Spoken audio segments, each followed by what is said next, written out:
55 and up can get 2 lines of talk, text, and data for only $30 a line. Go to T-Mobile.com/55 to learn more.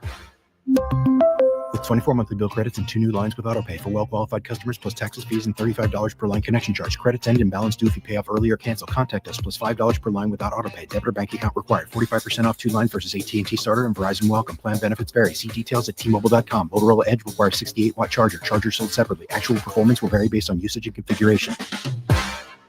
This Mother's Day feels a little bit different for me because as we open the doors to our brand new 14,000 square foot building, I can't help but think of where it all began. A small house in Hanover, Massachusetts, and a woman with incredible strength, vision, and heart. My mom, Anne Marie Dunn.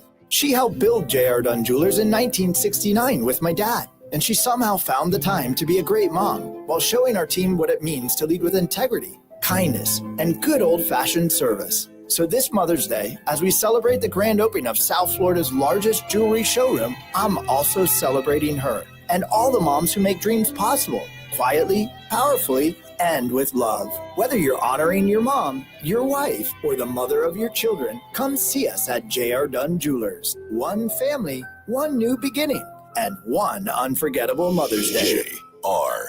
Dunn. 4210 North Federal Highway in Lighthouse Point. Why'd I go to the doctor? One day at the firehouse, I was so lightheaded I could barely stand. Even my crew noticed. Getting checked out was the right call. Turns out I have atrial fibrillation, which increases the risk of stroke about 5 times. Symptoms like irregular heartbeat, heart racing, chest pain, shortness of breath, fatigue, or lightheadedness can come and go. But if it's AFib, the risk of stroke remains. If you have symptoms, contact a doctor. I'm so glad I did. Visit NoTimeToWait.com, sponsored by Bristol-Myers Squibb and Pfizer. Ozempic, but in a pill, is now available from Future Health. Future Health weight loss. Number 1 on your car radio preset and the new and improved iHeartRadio app. WINCA Miami, WMIB FM HD2 Fort Lauderdale. Free never sounded so good. 1-0 pitch. Stowers cracks that one out to center and deep. Siri is back. He looks up and it's gone. The Marlins waste no time. Kyle Stowers with a 2-run shot, and they take a 2-0 lead in the first. Miami Marlins baseball is on deck. 2-1. That kicks away from Rodriguez. Hill breaks for the plate. There will be no throw. And on a wild pitch, the Marlins walk it off again. 1-2. Conine lifts out to left field. Tommy Pham working back to the warning track. So is Sawinski. They look up and it's gone. Griffin Conine to left center. And we're tied at 2 in the 7th. Marlins on deck. Brought to you by ADT, the official smart security partner of the Miami Marlins and Norwegian Cruise Line. Experience more at sea. Let's head out to the ballpark. Here's your host, Steven Strong. All right, nice job, Ahmed. Welcome live from Lone Depot Park on an 84-degree, muggy and damp Sunday afternoon. Another overcast day in the 305. Roof and walls are snapped shut. You're listening to Miami Marlins baseball on the radio. Fox Sports 940 Miami. It's game 33 of 162. You don't rise to the occasion, you sink to the level of your training. That was Kyle Stowers' words in his presser yesterday after he whistled his first career grand slam in walk-off fashion to lift the Marlins to a 9-6 victory, a much-needed win for Miami, who had lost 6 straight prior to Saturday afternoon. This afternoon, we bring you Game 3, the series finale between the 18-16 Athletics and your 13-19 Miami Marlins. It'll be J.P. Sears, the Athletics' best chucker thus far, 29-year-old southpaw who has a 2.94 ERA. He'll make his 7th start of 2025. Edward Cabrera is the man on the mound for Clayton McCullough's Marlins, making his 5th start of his campaign. First pitch slated for 1:40 right here on the Marlins Radio Network. What's going on, everyone? Welcome. A little tired after yesterday's emotional victory for the Marlins, but we're right back at it here on this Sunday afternoon. Jack McMullen, Kelly Sacco with me. I'm Steven Strom. Got a great show for you ahead. We'll deep dive into Kyle Stowers' day yesterday, but Dallas Braden of the A's broadcasters is going to join Jack McMullen for an awesome spot. They deep dive into the pitching matchup on today. Also, what he thought about Max Meyer, who didn't have his best stuff, but we want to get one of the, really, Dallas Braden had that moment with the perfect game, will forever be etched in baseball history to get his thoughts on Max Meyer. We'll get to the count with Sears and Cabrera. Plus, we got some roster moves I want to share with you. We'll talk about that with Kelly and Jack in segment 4. We'll get to our Expo question of the day at Marlins Radio and Steve's guarantee to victory. 6th game-ending grand slam for the Marlins in franchise history. Kyle Stowers inscribed his name in the books. Here's how it sounded on Marlins Radio yesterday. Now Kyle. First pitch. Stowers hits it out to left center. Soderstrom on the move. That is back, and it's gone! To left center field, a walk-off grand slam for Kyle Stowers.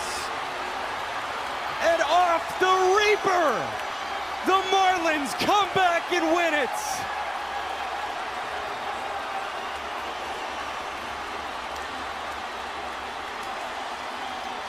Mayhem in Miami. 9-6 your final score. Well, that was Jack McMullen, and what a call, what a moment for Kyle Stowers. Over his last 3 games, 7 for 13, 4 home runs, 10 RBIs. That Mason Miller fastball was at 101.7. It was 107.2 coming out.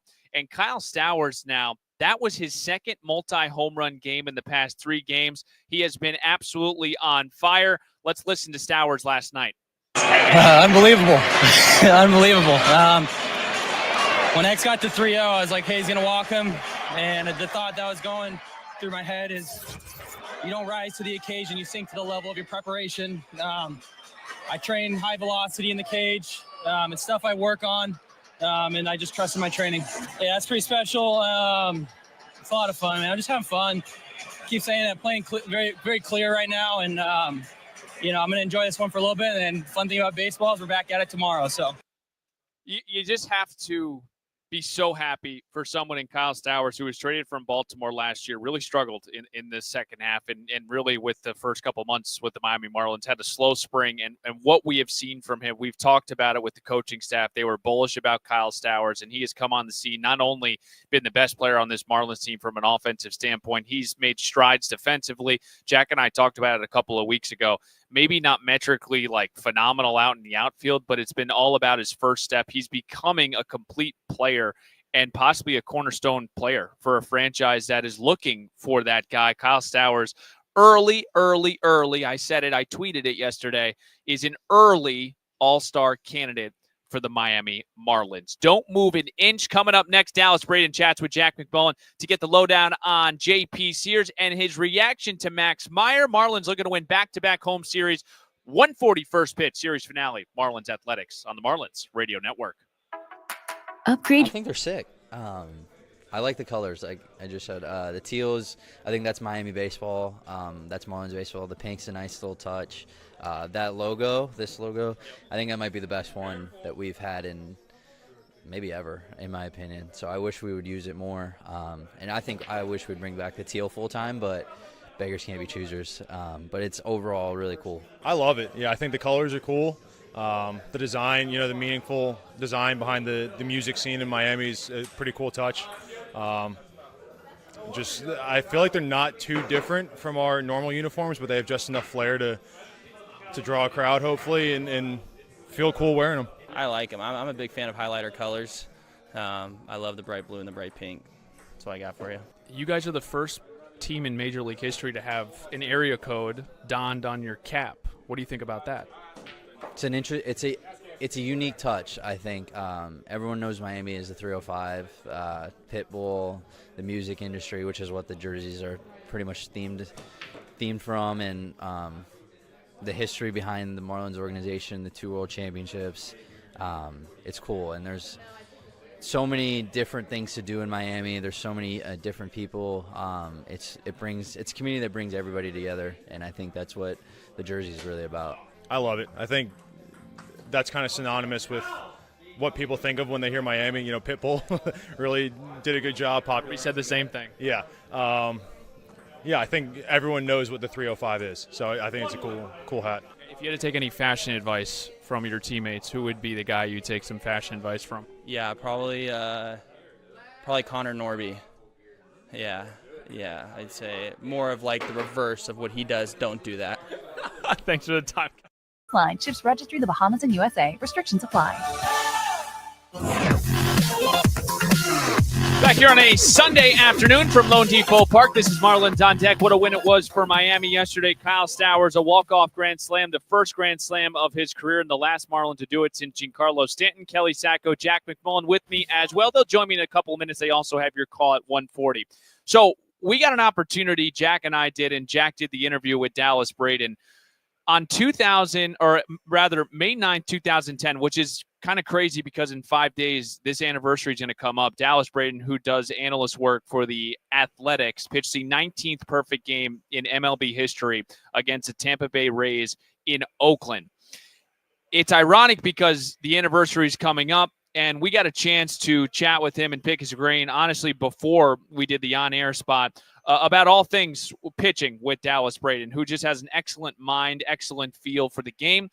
For more on the matchup on the mound, plus a reaction to Max Meyer, here was our very own Jack McMullen with Dallas Braden. All right, Steven, Dallas Braden of NBC Sports California, of Baseball is Dead. What other things do I have to plug here? Well, that's about it. Oh, Dallas Braden's Clubhouse as well. If you're into baseball cards, we're rocking baseball cards as well. Check us out on Whatnot, Instagram. Yeah, we'll see you there. We'll get ripped together. Okay, that's good. I do have to shout out Slab Lab, which is your new video series. I'm a total pitching dork, and you are a total pitching dork as well. Yes. Tell me a little bit about what's going on with Slab Lab, which is a video series. Yeah, well, what it is it's an opportunity to have what I would consider high-level pitching-centric conversations, and I think the idea stemmed from growing up and just crushing the VHS, right? Just rewind, stop, rewind, and then I'm getting yelled at by my mom because I'm breaking the VCR and breaking the tape. And the idea is I didn't grow up with access to YouTube, right? That wasn't a thing. And so what would 11-year-old me, 12-year-old me be looking for? Well, if the game's greats are offering their insight, I want to know what they're doing. I want to know how they're doing it. I want to know how they're going about it. What are things they're prioritizing? The game is at the forefront of evolution right now in so many different facets that I think if you can tap into the minds right now that are what I call elite adjusters, because they're being asked to adjust not only within a clock now that they've applied to our game. So there's a finite moment where you have to react and make these adjustments. I want to hear how the best are doing it. So it's possible because these guys are more than willing to have those conversations, right? I think they get caught in between. They don't want to talk down to people and they don't want to speak over people.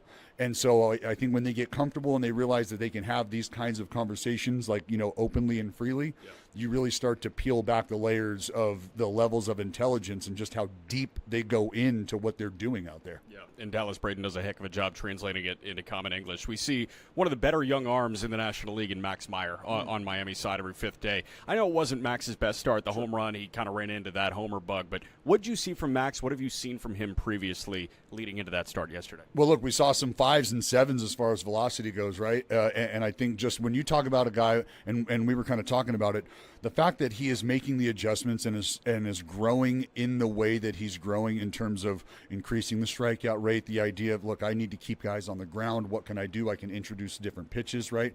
And I think the maturation and the growth early on is what you want to see, because he's, 27 years old or so? Yeah, 27. 26, 27 years 26. old? Yeah, so he's starting to, I think, really get a feel and an understanding for the things he does well. And I think once you get comfortable doing that at this level, you really start to take off. You really start to figure out who you are. And I think he's going to have the ability, just like I think he's on the way to being what I would call a master supinator in terms of the variations of sliders and his ability to pitch with those and no longer just throw those, because that's a level of graduation that you look for, right? As a guy able to now pitch with these offerings as opposed to just throwing them and trying to outstuff you. He's taking those steps. And we saw that against Cincinnati when he K'd 14. Oh. Really talented young left-hander in JP Sears on your guys' side. What have you seen from JP so far in his maturation as a pitcher over the last year and change? So a lot of what we just talked about with Max is having an understanding of his arsenal, and at times maybe not having the confidence to execute what he can execute, and it's basically going out there and trusting your stuff. And how many times do we hear that? I know it sounds cliche,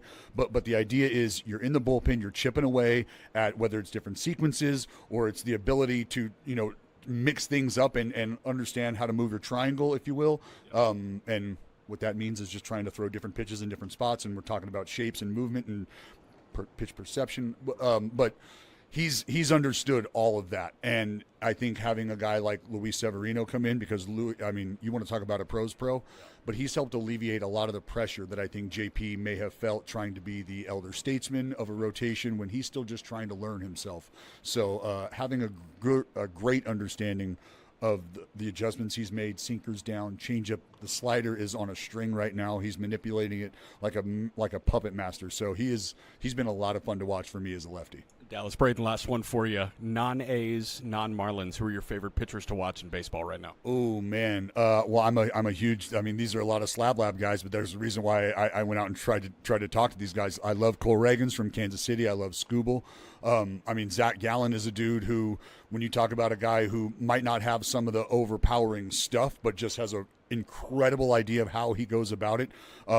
Check out the video, the Slab Lab. He talks about learning how to read swings while doing front toss to kids in like Little League. And he was learning this at like 14. So watching guys go out there and work, obviously Paul Skeens, just because of the horsepower. Hunter Green has been incredible to watch. I just love watching the poise, the mound presence, and how he absolutely attacks. That is a hunter out there in every sense of the word. Love it. Dallas Braden, safe travels back. Hope you don't win the series tonight. Hang with him, bud. We'll see you afterwards. Steven. All right. Excellent stuff right there. Jack McMullen, Dallas Braden, an analyst now for NBC Sports California. Of course, will forever be known as one of the few that has ever pitched a perfect game in a game of baseball. So interesting numbers here on JP Sears and Edward Cabrera. We'll start with Sears. His home and road splits are appalling. 3-1, a 2.19 ERA in 4 road starts. And then at home, he's 1-1 with a 5 ERA. For Edward Cabrera, he has been, I would say, up and down, for the most part, down this year. Against the Athletics in his career, he has thrown 14 combined shutout innings across 2 starts. You got 2 guys have to be feeling good about their situation coming into this afternoon at 1:40. We will dive deeper into the matchup on the mound. Again, Edward Cabrera and JP Sears. That's coming up next. Stick with us. We'll talk to you in 2 minutes on the Marlins Radio Network. In the heart of Miami, there's an energy that runs through these streets. It connects us all. This is where South Florida comes together and the whole world is invited. A city where new horizons blend with retro flair. It's where transformation can happen overnight and championship stories unfold, past, present, and future. The love for baseball and the mix of cultures create a rhythm that's loud and proud. And this jersey is woven with the threads of our past, infused with the teal of our legacy, and accents of pink like bright lights that paint an electric glow in the city where the party never ends. This gear is a symbol of who we are, bold and united. It's a blend of history and hope, tradition and innovation. Together, we'll take the field. Together, we'll write the next chapter.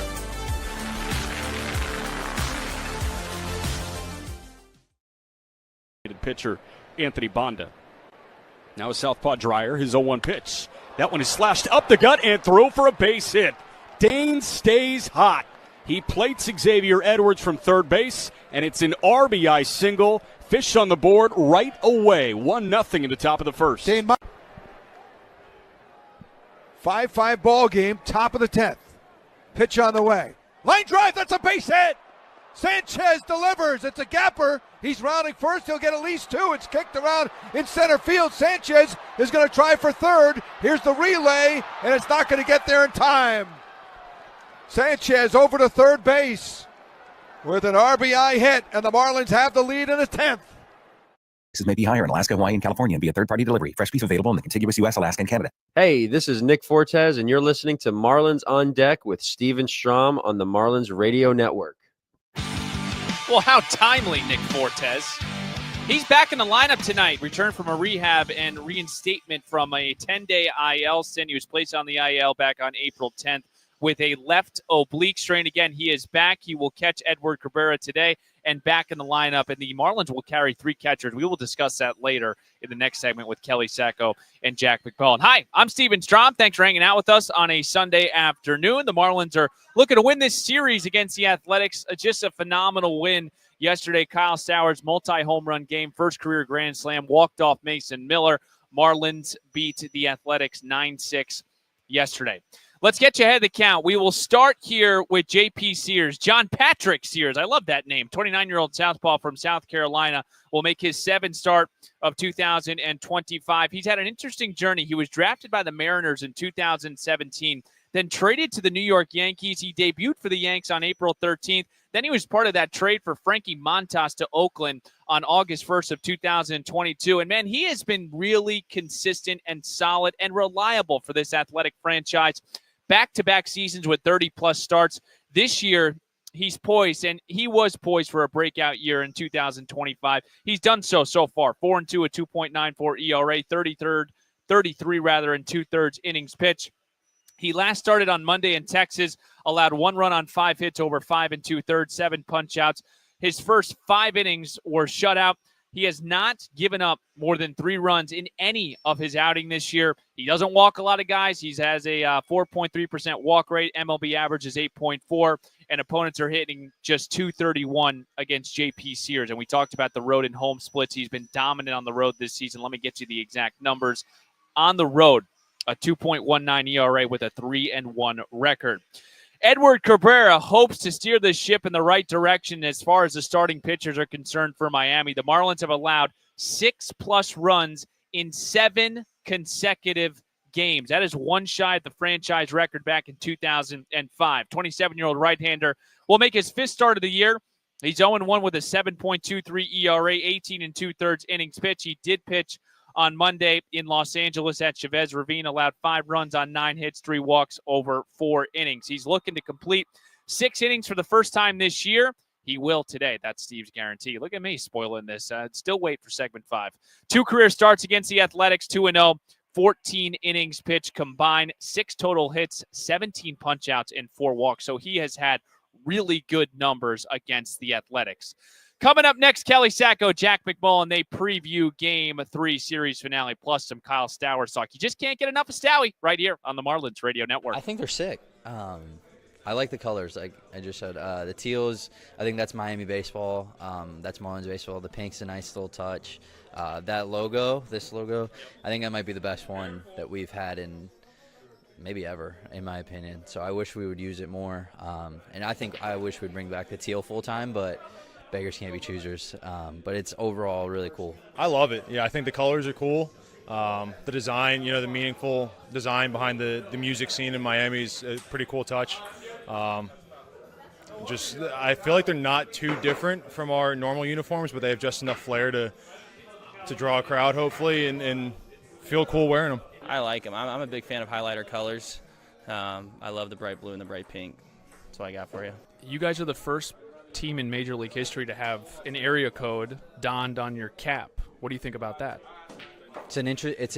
It's a unique touch, I think. Everyone knows Miami is the 305, Pitbull, the music industry, which is what the jerseys are pretty much themed from, and the history behind the Marlins organization, the 2 World Championships.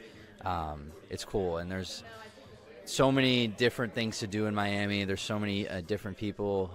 It's a community that brings everybody together, and I think that's what the jersey is really about. I love it. I think that's kind of synonymous with what people think of when they hear Miami. Pitbull really did a good job. We said the same thing. Yeah. I think everyone knows what the 305 is, so I think it's a cool hat. If you had to take any fashion advice from your teammates, who would be the guy you'd take some fashion advice from? Yeah, probably Connor Norby. Yeah, I'd say more of like the reverse of what he does. Don't do that. Thanks for the time. Roofers. Tell them Jimmy Seffel told you to call. Pioneer Roofing, 786-ROOFERS, or visit pioneerroofingcompany.com. Now Kyle, first pitch. Stowers hits it out to left center. Soderstrom on the move. That is back, and it's gone! To left center field, a walk-off grand slam for Kyle Stowers. You don't rise to the occasion, you sink to the level of your preparation. I train high velocity in the cage. It's stuff I work on, and I just trust in my training. Well, that was Kyle Stowers yesterday. His second multi-home run game in the past 3 games, 7 for 13 with 10 over RBIs over that span. Unbelievable shot. And what a moment for the Marlins as they snap a 6-game skid. Marlins on deck, Steven Strom, Jack McMillan, Kelly Sacco for our StreamYard audience. Jack's trying to deal with some technical difficulties. Hopefully we can see these two beautiful people on StreamYard eventually. But Kelly, let me start with you because you're not doing the technical difficulties with Jack. It felt like for that moment there was not anyone else you would want up to bat than Kyle Stowers in that spot. I think I said that on the air too. I said Kyle Stowers, if you're the Marlins, is the guy that you want up. He's their hottest hitter, and he was just so prepared. After seeing the way that Miller was struggling with his breaking stuff, you knew he was going to get a fastball, and he knew he was going to get a fastball. He said once he saw Edwards get 2 balls, he's like, I'm coming up to bat. I'm so prepared. How about that quote by him? It's up on the Marlins Wall of Fame. I'm obsessed with that quote. I might write that in my notebook too. That was just a job well done. Couldn't have happened to a better guy. And just so nice to see the turnaround by Kyle Stowers as well. Because remember when he came over in that Trevor Rogers trade deadline deal with Baltimore, he struggled mightily. Really struggled with that same exact pitch too. High velocity up in the zone. And the way that he's been able to turn things around has been a lot of fun to watch. Kelly, he hit 186 with the Marlins in 50 games and struck out 61 times. I mean, that's an understatement. He really struggled, and he has found himself early on this year and really honestly didn't do a ton in spring training, and that's another reason why we don't take too much out of spring training. Jack, what did you take away, though, from the at-bat yesterday? Yeah, I mean, I think this guy's comfortable attacking a weakness at this point in his career. And I mean, we talked about it all season long, all off season long. What was this guy working on? He was working on velocity up, and he mentioned that to Jeremy Taché in that post-game interview that you guys heard a little bit earlier on in Marlins on Deck. Like, he's been training high velocity, and we were talking about that after opening day when, you know, he really wasn't hitting fastballs over 94 miles an hour. Okay, what does he do on opening day? He has a walk-off single down the right field line on 97 at the top of the zone. Incredible. And yesterday, was that the second hardest pitch ever hit for a home run, at least in the StatCast era? I think I saw Sarah Lang said it's definitely the hardest hit. I think it was the fastest pitch for a Marlin to hit as a home run this season. I think that was marking the fastest pitch a Marlins player has homered in the pitching tracking era, 2008. Yes. Yeah. So isn't that crazy? I mean, that's 102 that Stowers managed to get to. So listen, you got velocity deficiencies, just deal with 102 and send it up. Incredible. and again, I think what makes it just so much more impressive is the quick turnaround from Stowers.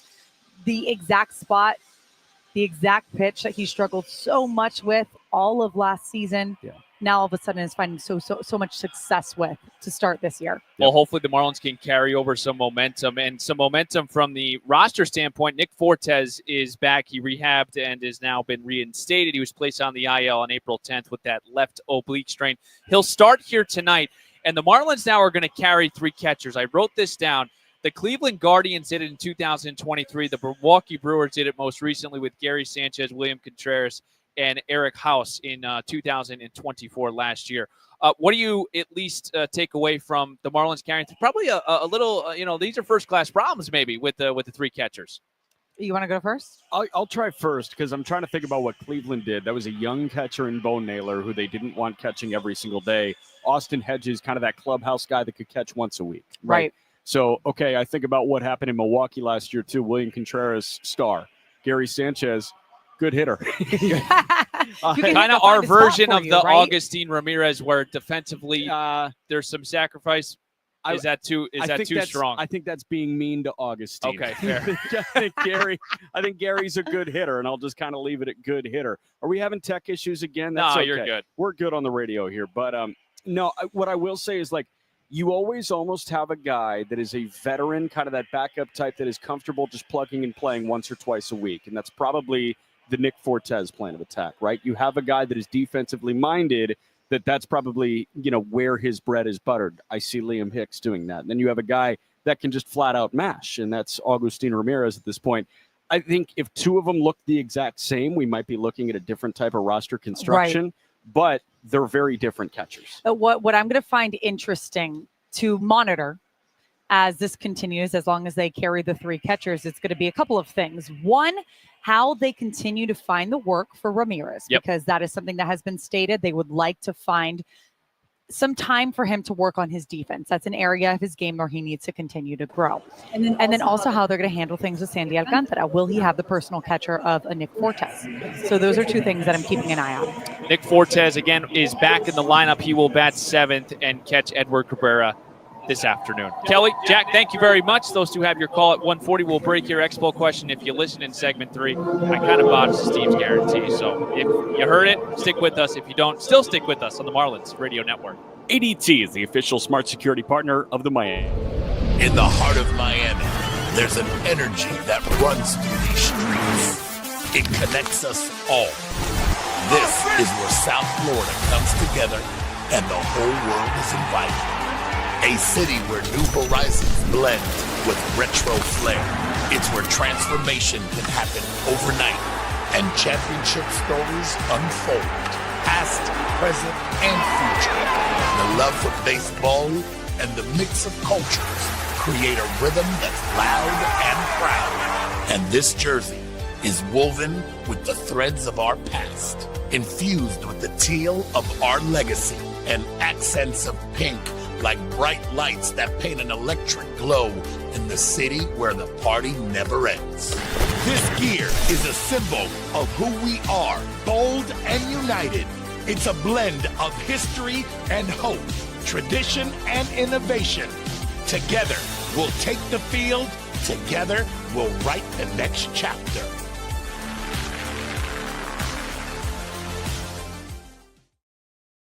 Pitcher Anthony Banda. Now a southpaw Dreyer, his 0-1 pitch. That one is slashed up the gut and through for a base hit. Dane stays hot. He plates Xavier Edwards from third base, and it's an RBI single. Fish on the board right away. 1-0 in the top of the first. 5-5 ball game, top of the 10th. Pitch on the way. Line drive, that's a base hit.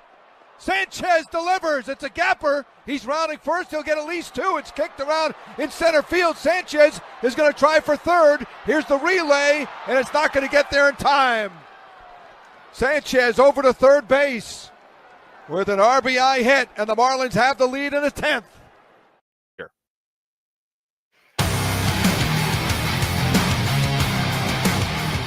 Take the Marlins wherever you go. Download the iHeartRadio app and make Fox Sports 940 the top preset to listen to every Miami Marlins game. Hopefully you did yesterday. Wow.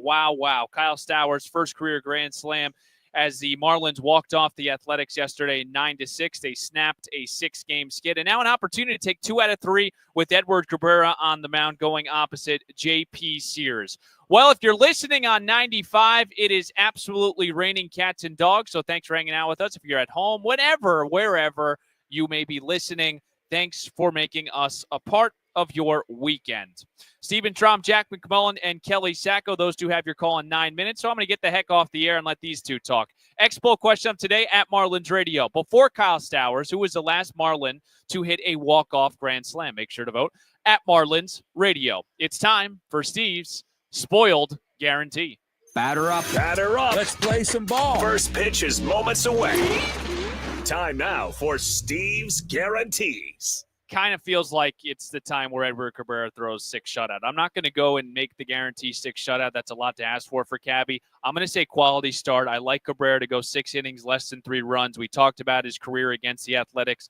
2 starts, 14 combined innings of shutout ball. Let's have Edward Cabrera, who again is going up against some history. The Marlins have allowed 6+ runs in 7 consecutive games, 1 shy of the franchise record. Let's not set that. Let's just keep the Kyle Stowers thing yesterday and not write anything else in the books this weekend or for the remainder of the season. Edward Cabrera, quality start. Folks, I hope you got the itch for first pitch, because when we come back, Jack McMullen paints a picture. Kelly Sacco, she's ready to rock. Starting lineups in first pitch is right around the corner. Thanks for tuning in to the Marlins On Deck pregame show. I'm Steven Strom. Let's flip the M together, Miami. Marlins baseball is next. This is the Marlins Radio Network. Did you know you can get your